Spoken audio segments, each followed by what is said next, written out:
Hello दोस्तों, कैसे हैं आप सब। तो आज से हम एक नई जर्नी की शुरुआत करने जा रहे हैं। ये जर्नी होगी हमारी एसएमसी और आईसीटी कॉन्सेप्ट्स की जर्नी। पहले हम एसएमसी के बारे में पढ़ेंगे। तो ये एसएमसी सीरीज़ में मेरा पहला वीडियो है और मैं प्रॉमिस करता हूँ कि इसके बाद मार्केट स्ट्रक्चर आपके लिए क्रिस्टल क्लियर हो जाएगा। आज की वीडियो में मैं आपको मार्केट स्ट्रक्चर को विजुअल मैपिंग स्टाइल में सिखाऊंगा, ऐसे कि बॉस, चॉक और इंड्यूसमेंट आपको एकदम क्लियर हो जाए। अगर आप ये वीडियो एंड तक देखते हैं तो आप चार्ट्स को देखते ही ये डिसाइड कर पाएंगे कि अब ट्रेंड कंटिन्यू होगा या फिर ट्रेंड चेंज होने वाला है या फिर मार्केट एक ट्रैप सेट कर रहा है रिटेल को फंसाने के लिए। तो हम इस पूरी वीडियो में स्टेप बाय स्टेप चलेंगे। पहले हम मार्केट का बेसिक स्ट्रक्चर पढ़ेंगे, जैसे higher highs, higher lows, lower highs, lower low. उसके बाद हम बॉस और चॉक को पढ़ेंगे और उन दोनों के बीच का डिफरेंस जानने की कोशिश करेंगे और उनकी वैलिडिटी को भी पढ़ेंगे कि कौन सा बॉस वैलिड है, कौन सा चॉक वैलिड है या फिर वहाँ पे लिक्विडिटी स्वीप हुआ है। उसके बाद में हम इस वीडियो में इंड्यूसमेंट्स को जानेंगे, जो कि एक ट्रैप होता है जो रिटेलर्स के लिए स्मार्ट मनी सेट करती है। नेक्स्ट टॉपिक हमारा रहेगा वैलिड और इनवैलिड स्विंग्स।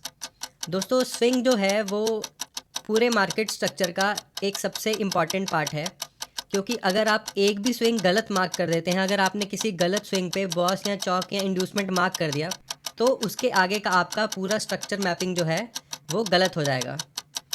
उसके बाद में मैं आपको स्ट्रक्चर मैपिंग को हायर टाइम फ्रेम और लोअर टाइम फ्रेम पे स्टेप बाय स्टेप कैसे प्रोसेस को फॉलो करना है वो सिखाऊंगा।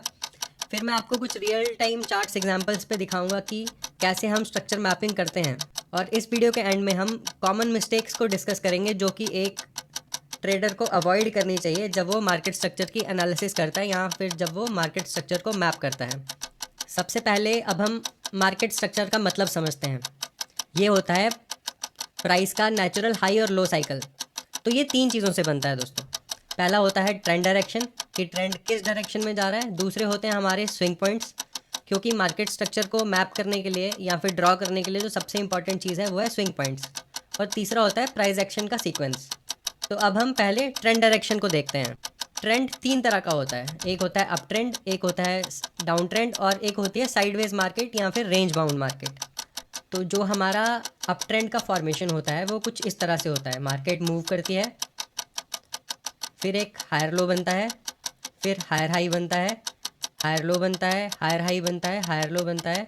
तो जो अप ट्रेंड होता है उसमें मार्केट एक जो सीढ़ी ज़मीन से, जैसे ग्राउंड फ्लोर से फर्स्ट फ्लोर सेकंड फ्लोर की ओर जाती है, वैसे सीढ़ियों की तरह स्ट्रक्चर बनता है, ऊपर ही ऊपर। इसमें क्या होता है, जितने भी हमारे हायर लोज होते हैं वो सारे प्रोटेक्टेड होते हैं। जैसे ये हायर लो है, ये ब्रीच नहीं हुआ, ये हायर लो ब्रीच नहीं हुआ, ये हायर लो ब्रीच नहीं हुआ और ये हायर लो ब्रीच नहीं हुआ। और जितने भी हायर हाइज होते हैं वो सारे ब्रीच होते हैं। जैसे ये हायर हाई ब्रेक हुआ, ये हायर हाई ब्रेक हुआ, ये हायर हाई ब्रेक हुआ और ये हायर हाई ब्रेक हुआ। ये है हमारा अप ट्रेंड।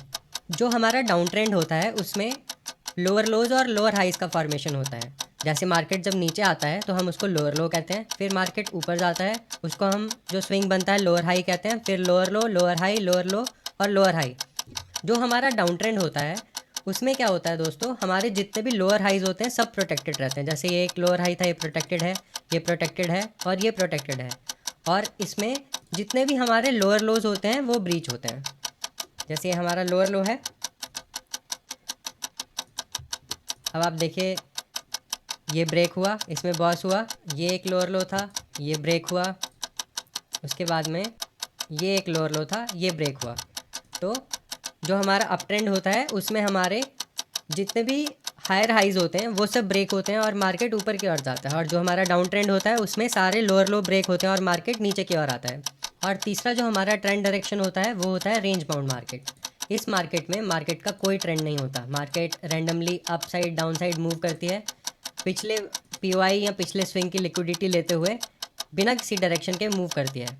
ये जो रेंज बाउंड मार्केट होती है इसमें हमको ट्रेड करना अवॉइड करना चाहिए, बिकॉज इसमें मार्केट का कोई भी ट्रेंड, कोई भी डायरेक्शन क्लियर नहीं होता और इसमें सबसे ज़्यादा स्टॉप लॉस हंट होते हैं।